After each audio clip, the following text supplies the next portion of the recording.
Okay, ladies. No, we're doing the same font as the, what was that really terrible X-Men movie that nobody watched? One with the kids? All of them? It reminded me of the same font. I thought it was a lot like Birds of Prey. Oh yeah, that too. Yeah, the look and feel this is giving me Suicide Squad, Birds of Prey, Harley Quinn vibes. Uh-oh. Is this young Phil Giorgio? Papa Giorgio. Papa Giorgio. Papa Giorgio.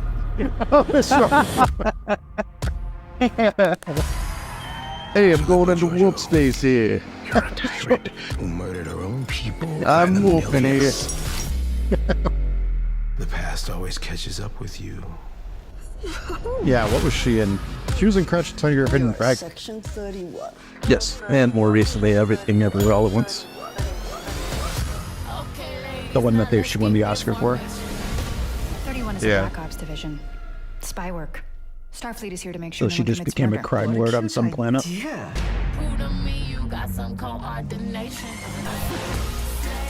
Hey, you're gonna wipe out somebody's planet. Gabagool.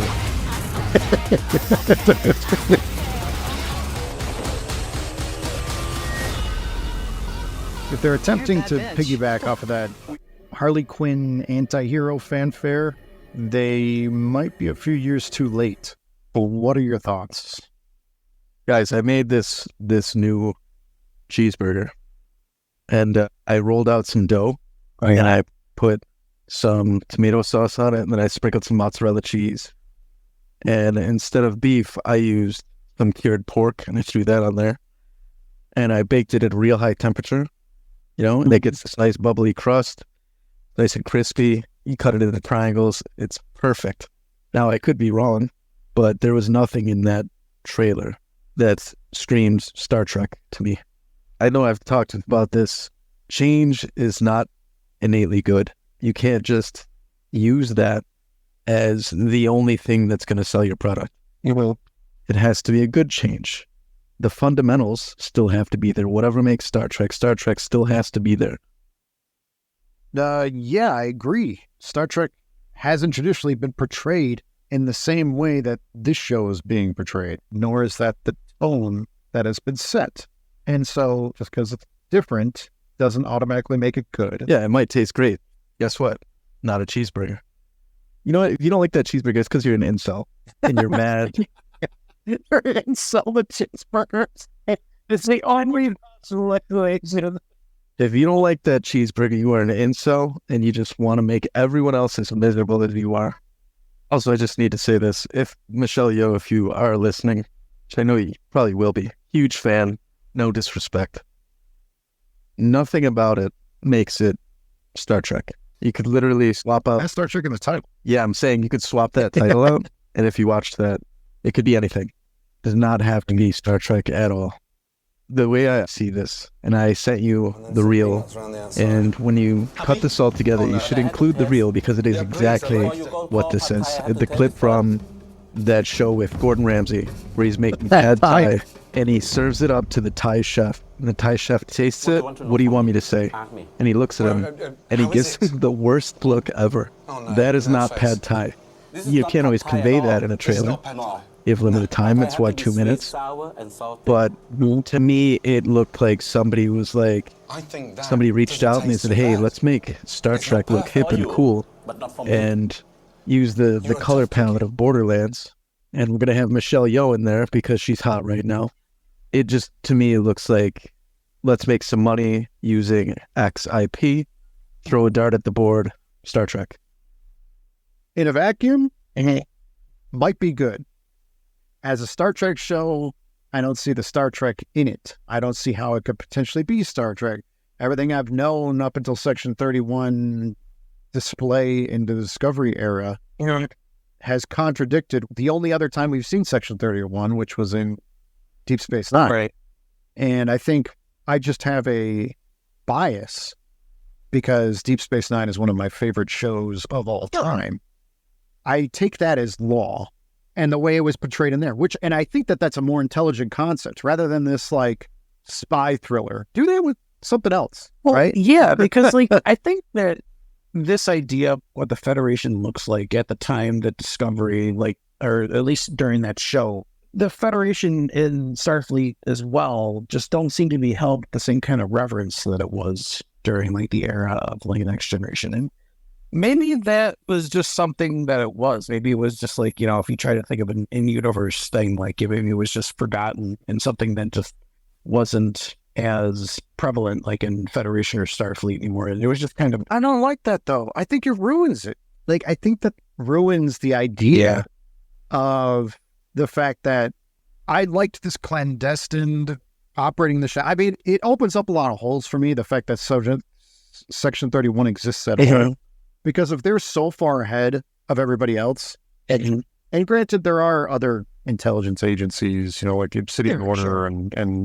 and so maybe they're all playing like 5D chess with each other, or other phrases. But I like to think that everything was predetermined, and everything was predetermined, and it was, kind of being shaped in the background by Section 31, like kind of nudging a little bit. What I fear in a show like this is it's going to be another one of those, if we don't do something, the entire Federation is at risk. Oh, of course it will.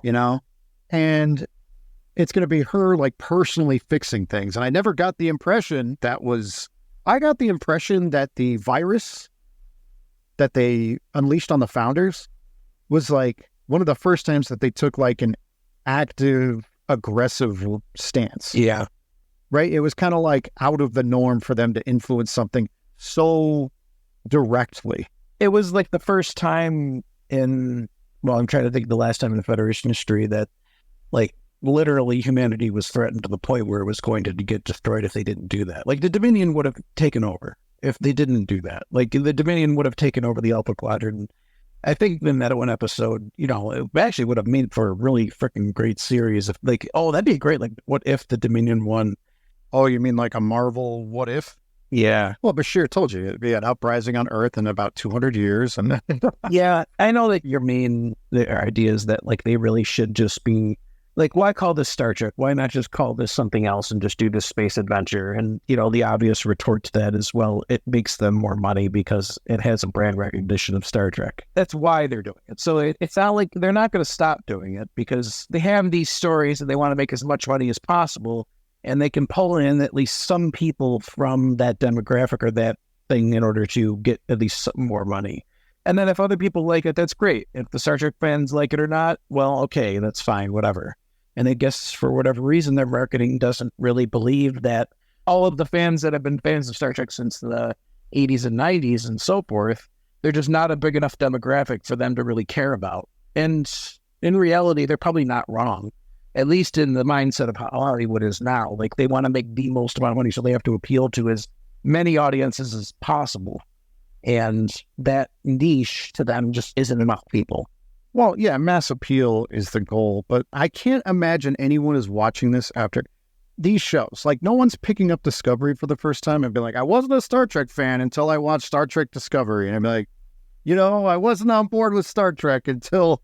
Yeah, it's not anybody that has watched even a little bit of, the golden era. Like, if you watch Star Trek and all in that time, then you all of a sudden like, oh, I watched Star Trek for a couple of years back when I was in high school. I'm going to give Discovery a shot and then watch it and be like, oh, I want to keep watching this now. Yeah, it's not them. I don't know if that's the reaction. It's not. Well, I mean, like, that's the thing is like that group of people doesn't exist. And the people that do watch it are rather people that are so intent on watching everything about the series or everything involving the series. Right. They'll be so hungry, they don't give a shit. They'll eat it anyway. Yeah. Or are people that never really knew much about Star Trek and just decided to give this a shot because it looked cool. I mean, like, the only people I can see that are watching these shows. And, like, even me, like, I'm lost my interest. Like, Strange New Worlds, the second season was good, but it was losing my interest. I could not finish the second to last season of Discovery, and I cannot watch the last season. I just can't do it. There are not enough cups to hold that much drool that will incur from me completely losing my mind watching that. I have a theory. The concept for this show came into being while Discovery was at its quote, its theoretical peak. And it seemed like a really good idea at the time. I don't know who is picking out Discovery. It's not me, but someone is. And so they had this idea. Let's embrace the concept of this with Giorgio and the whole story structure and whatever message they're throwing through here from a storytelling standpoint. But the problem is I think it's 4 years too late. This should have came out 4 years ago when Discovery was in its second or third season. Especially, it should have came out right after they went to the future.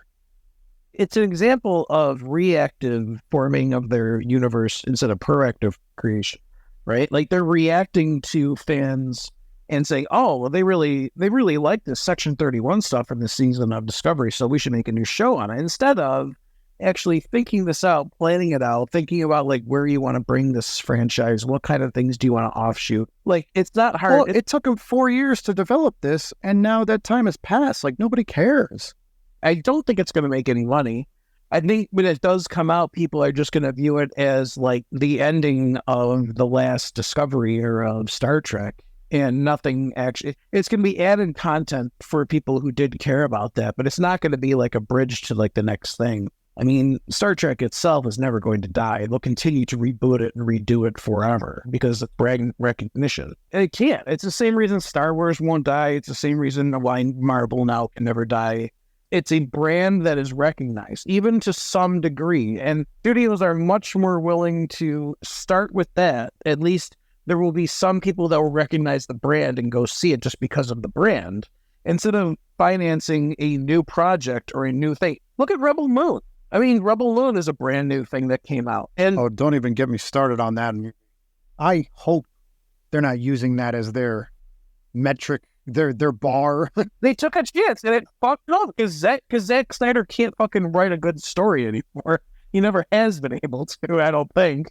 I mean, he's had a couple of wins, but nothing that has been, like that great. He's a well-known, thing. But beside that, it's just what it is now at this point. They're going to continue down this road until they can't do it. Maybe Disney has finally learned their lesson. I mean, based on seeing Deadpool, and no spoilers for the movie, just so people don't have to turn off the video immediately. But definitely seeing it. I've heard that like after that Avengers Secret War, there's probably going to be like a soft reboot of the entire franchise. Like this particular universe will die off and a new one will start. And then like I think they were saying that like it would just be like self-contained from that point on, so the rest of the universe stuff would be gone. But in the same kind of vein, like eventually they're going to do the same kind of thing in the Star Trek universe. They have to. Everything's getting too convoluted. They're going to have to rebrand it. And I think that's what this could be, is just a way for them to buy time to keep the Star Trek name relevant until they figure out how to market this, to reboot it, to start over or do whatever it is. Maybe they're planning stuff to finally start doing post Picard now. Maybe that's what the main focus is going to be, how the Discovery's over.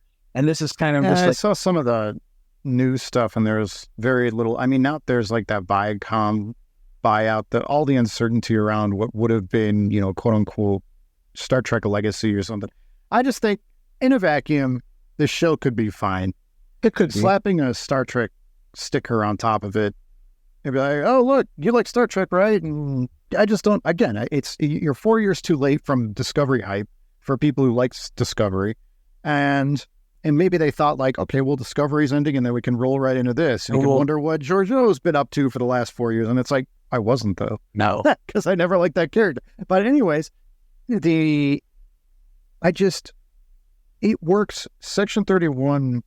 Okay, so I'll preface with, I'm okay with taking risks and taking everything in a new direction, right? A new aesthetic. You want to tie it loop it into the same universe, whatever else. You can use whatever canon or non-canon explanations as to why it looks different. I don't care about any of that. I don't even care about canon per se. I agree with certain elements of the universe that have the rules that you set and then completely backtracking on that. I think that harms the series by and large. Like if you show other means of producing an antimatter reaction to create warp drive, and then other things besides warp travel, and then shoehorn in a story beat about how all of the dilithium exploded at once for all operating reactors. It's like, okay, but what about this? What about this? What about this? Well, don't worry about that. This is our show now. We're taking it in a new direction. And it's like, that's fair, And I do like to see new stuff. I don't want just to see, the Next Generation over and over again. I mean, I do because I rewatch it a lot, but I am interested in new stuff. And so if you just keep force feeding this, like, we're going to take it in a new direction, forget anything you've ever known before. And it's like, okay, well then just make it its own thing. It doesn't need to be Star Trek. I get, and maybe it's just a control thing. Maybe it is purely you like this thing? Well, we're going to turn it into something that we like. And it's like, well, okay, but that's not what made it popular. And if you go to the conventions and and I don't need you to be a fan to create good art. It helps to know like why people enjoy. My fear in a lot of this stuff is some of the successes. It's like with the Godzilla movie, right? Yeah. -1, right? Yeah. That was the new one. Yep. It was a successful, well-written movie with good character development. And, you could follow the arcs. Everyone had a story arc in there that was important and it made sense and cohesive within the same narrative. And it was an interesting story to begin with. Yes, you've got this giant monster destroying the city, but that's not even really what it's about, at the end of the day. But I feel like American executives would be like, oh, this big monster movie did real well. Well, people must want big monster movies. Yeah. And it's like, well, no, the fact that it was a big monster movie didn't hurt it. But at the end of the day, that was only partially why people liked it. Yeah. So you can say like, oh, you like Star Trek, you like spaceships and battles and intense scenes with people flying around the camera. And I was like, well, no, that was always a part of it. Yeah. But that's not what made it special. Like anyone can do that. You can get that from any sci-fi series, bad sci-fi series. And it's like, I didn't watch Babylon 5. Babylon 5 had some terrible fucking space battles, but they were still exciting. Well, yeah, I mean, the CGI and the budget didn't allow for anything more, but it was still an enjoyable experience because, at the end of the day, sure, there's a space battle going on, but that's not even really like what you're focusing on it from a visual perspective, but that's not what's keeping you coming back. Right. And the same thing, the Dominion War. I mean, they used and reused footage very smartly within that, but again, that wasn't the point, right? The atmosphere was the Federation is losing this war. And so what's being portrayed is them giving their all, but still losing and taking the moral high ground and losing. And if you don't take the moral high ground, then are you rejecting what makes you better than the quote unquote bad guys, right? Right. And so that's the undertone of all of that war going on. And that's why you have repeated episodes of where people are crossing the line and they're like, I wonder if this is the right thing to do. But again, it's used in moderation. Right. And now it's just like all intensity all the time. Right. Maybe that's just how moviegoers are now. They won't pay attention. I don't think so. I feel like this is the result of a few small people that are like executives in these things that just kind of had this vision for like the aesthetics and like you said, like how they're pacing these stories and that. And they're so sure that they're right, that they're being so narcissistic and arrogant that they will not give up their viewpoint and allow like writers that have a different viewpoint to come in.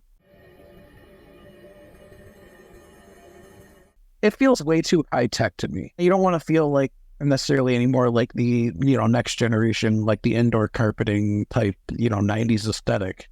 But at the same time, like those warm tones is kind of like what gave Star Trek like a warmth and like just like kind of a homely feeling. Like you feel just kind of like, things are just kind of like, oh yeah, we're going to have some kind of adventure this week. But at the same time, you're still... It set the tone. Exactly. But everything is sharp in this Discovery setting. Everything feels real shiny. Like I don't feel like I could lay down or sit anywhere. Everything feels like it's not comfortable. Everything is very like...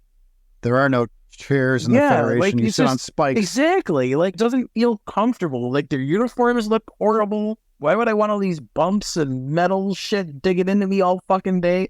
I think they look fine. I don't think they're very functional because it looks like very thick fabric. Yeah. Hey, we're sitting for long periods of time on a ship. What do you think we should have? Something super rigid that looks cool or something functional?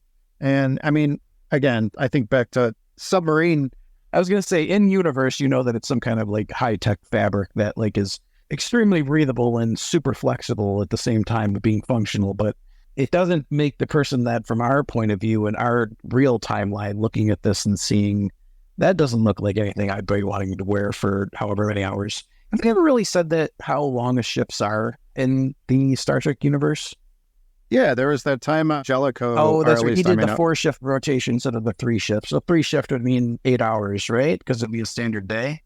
Well, I mean, on the submarine, it was 6 hours. And even though a day is 24 hours, you don't operate on the same day as everybody else. So, like, it would be 3 6-hour blocks, and then they'd repeat themselves every 18 hours. Gotcha. So that the actual hour of the day didn't matter. Right. You were just shifting around every 6 hours. I don't know what they do. How the hell do you know when you had to be on at your station? Because it was 6 hours every 12 hours. So you would You'd have to do that math over and over again, like every day. it just becomes second nature. Like, because you go 6 hours of sitting at a console or whatever, Yeah. operating, and then 6 hours of maintenance and admin, and then 6 hours of quote unquote U time. Oh. Whether or not you get that U time is depending on how much admin and maintenance staff drills, which are like practicing worst case scenarios. Anyways, Gotcha. You're actually technically working for 12 hours out of 18 hours. if something's not broken, there's plenty of times where I worked the entire 18 hours and then kick-started right back into the 18-hour Oh shift. my gosh. And you're out on the sub for like, what, 2 years?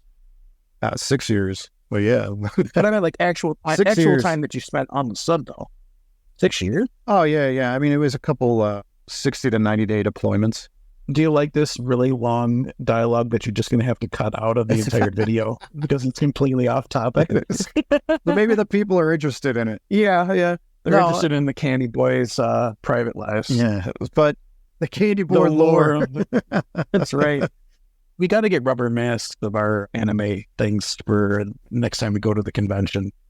Our real Our faces. You know, like the Bryan Cranston when he wore a rubber face of Walter White. Yeah. Just slightly exaggerated. Like, you know, people that are listening know that it's practically us. It's just, you know, it's like anime tones. It's the exact same shape. Body build and Body face building is all identical. Exactly us. Yeah. 0% body fat. In reality, you were doing the AI's work to create that art. Like, you were doing it for them. The AI's like, I actually just uploaded our photos and then said, hey, do this, but less athletic. but less oh, those first and variant one. Otherwise, it won't be believable. It won't be if I- believable, you know. Our perfect physique has to be toned down for the cartoon. I Otherwise, it understand. won't be I believable. Anyway, You without your shirt and then go less athletic than that. Because if we did exactly 1-to-1 in an illustration, it would be unbelievable. don't want to make people feel bad about themselves. Well, they shouldn't be comparing That's true. That's themselves to us. I mean, you live the life that you want to live. Yep.